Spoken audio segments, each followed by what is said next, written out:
Je m'appelle Didier Rosy et je suis un scientifique qui a bien tourné. La vie m'a poussé à changer de vie justement par des problèmes de santé importants qui ont fait que ça m'a ouvert plusieurs voies. Donc d'abord l'acupuncture dans la médecine chinoise, donc je suis diplômé de médecine chinoise, puis l'alimentation, donc je suis prof de tout ce qui est naturopathie et diététique en Suisse, mais également le chamanisme. Donc c'était la voie spirituelle qui s'est ouverte à moi, pas accidentellement, mais d'une manière surprenante.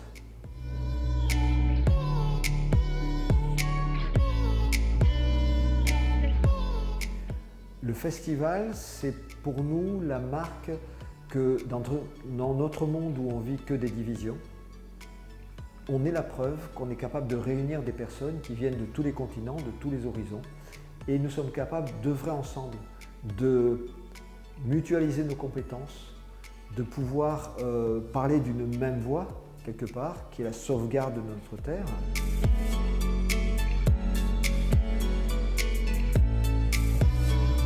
Alors, le festivalier va déjà être surpris par la multiplicité des délégations qui sont représentées là. On a toutes les couleurs, on a tous les continents. C'est la première surprise et j'en parle puisque un festivalier, c'est son témoignage. Il m'a dit c'est incroyable toutes ces traditions qui sont représentées ici. Et que au travers ça, ce festivalier va pouvoir découvrir ce qu'est un rituel. Le rituel est lié au rythme, et c'est la même racine, rythme et rituel, et qu'en fait, quand on fait un rituel, on se recale sur nos propres rythmes. Et tout ce qui est maladie, tout ce qui est problématique, c'est justement qu'on a perdu notre rythme, ou certains de nos rythmes, parce qu'on est régi par plein de rythmes. Le féminin, tous les 28 jours, a un rythme, les marées ont un rythme, nous avons un rythme circadien, nous avons un rythme au niveau du soleil, 365 jours, etc. Donc, tous ces rythmes connus, mais des rythmes planétaires plus importants, ont une action sur nous et sur les événements qui se produisent. Les événements actuels ont une lecture tout à fait compréhensible dans ces fameux rythmes universels.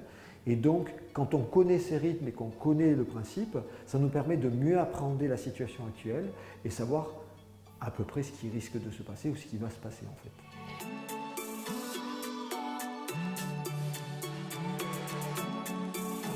Alors je propose plusieurs ateliers.